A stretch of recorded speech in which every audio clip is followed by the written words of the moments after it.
think that project is going to be good for the neighborhood. I think that represents kind of like the next phase of where we're moving into. We had the opportunity from the Neighborhood Association Board of working with them communicating with them for a number of months through the whole project, and their openness to communicating and their openness to change up to a certain point was, I think, really quite remarkable. And I've worked not on very many, but on a couple other projects where that type of communication is just simply not the standard. It's one of 50 that annoy me in some way. They mean well. I've talked to them. It's not a bad idea. It's just they're just monopolizing on something that all of us made cool. So it's annoying, and we're not going to get anything more than our rents being raised unless we were smart enough to own property, which none of us could probably have afforded to, myself included. So I guarantee at some point the rent will go through the roof in all these places. The catch-22 of a lot of this in some ways. When you come in and you invest time and energy and money into a neighborhood, a real grassroots investment, not a government or public investment. And when that happens and people see it, think, wow, that's cool, I'd like to be there, then you have more influx. And it's like I said, it's a kind of catch-22. You come here because it has a special unique quality. You attract more people, and that starts changing. But the change is constant. I like the fact that the Starland Village was willing to listen to the people of this community. They listened to the feedback, so they created artist studios. They listened to the feedback, and they created a park on top, I think the parking garage, and this accessible to everyone in the area. I appreciated the fact that they were willing to listen and make compromises, and I think it's really exciting that someone wants to invest that amount of money into this area, and as well as invest in the art scene. The whole character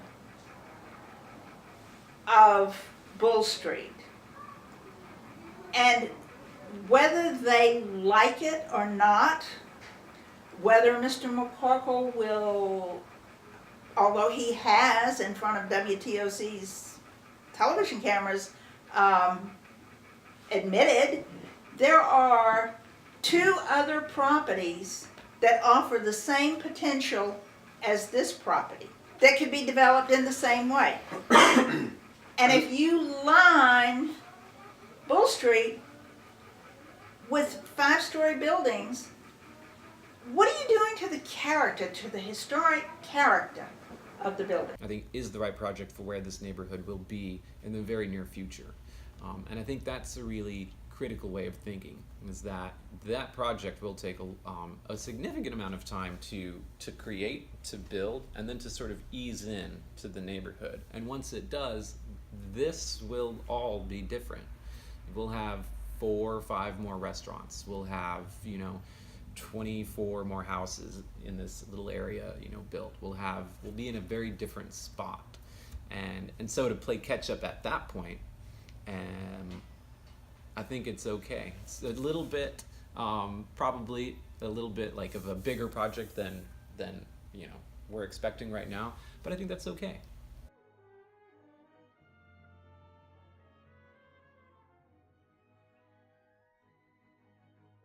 As a business owner, I think it would be a positive thing to bring in the tourists that come in from out of city, out of state, out of country, on one hand, right? So this is good, it'll increase sales. On the other hand, I think these small local businesses can keep it neighborhoody, keep it swank, keep it funky enough to we will never turn into a downtown Savannah.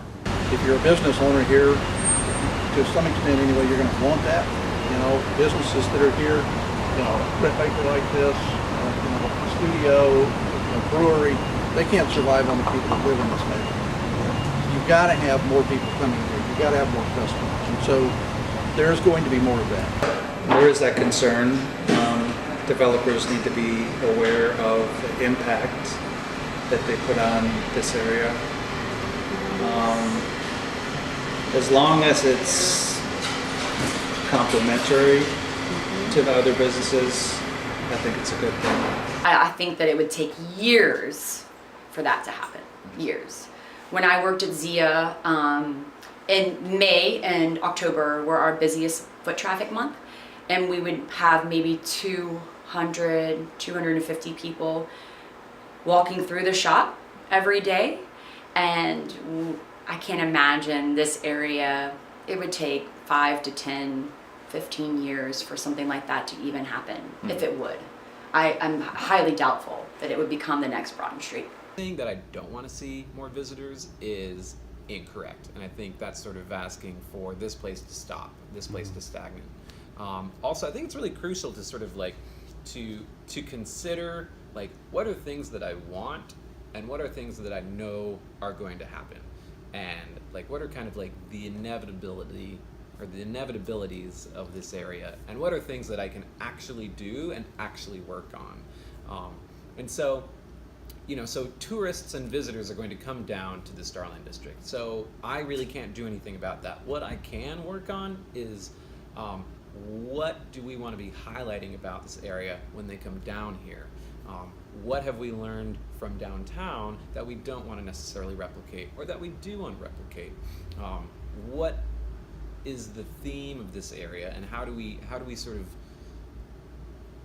tell a different type of story, and a story that may not have been told in Savannah before? And I think that's a really interesting opportunity for this area as well.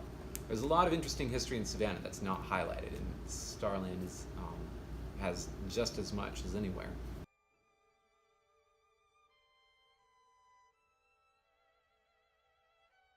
I like the energy that brings to a neighborhood. I mean, obviously there's, ups and downs for, people that live and work in this neighborhood. You have to be concerned about the traffic and parking and all of those, things. But, we're all about progress, so. Yeah, I mean, more traffic, more interaction with businesses. It stabilizes the area, I believe. Broughton is an example. It's a downtown area. Lots of foot traffic, lots, businesses are doing well down there. Yeah. So, I mean, we come from cities that have small neighborhoods, and there's, it's almost like a village where, everything supports each other. I would like for it to continue to foster a sense of community by supporting the arts and supporting different organizations like Loop It Up Savannah, like Art Rise. It would be really great. I know that Second Saturdays, I don't know if you've heard about this, they're restarting this Saturday. It's called Second Saturdays in Starland. And that's from Laura Neese, who owns Forest and Fen, which is a small little shop around the corner from here. And we're creating a vendor market, an art market, the second Saturday of every month. So I'm excited about that. So I wanted to see those types of events continue to build and grow. And I'd like to see more, we really don't have that much foot traffic. So it'd be great to see more people and more excitement and more food trucks and more art and music in this area. And that's gonna come when businesses open, like Two Tides. We have a rush of traffic, and yeah, I might not have a parking spot right out front of my house, but I'm happy to park down the street because there's more people in our neighborhood. That means that we're growing the economy and we're supporting one another as small business owners.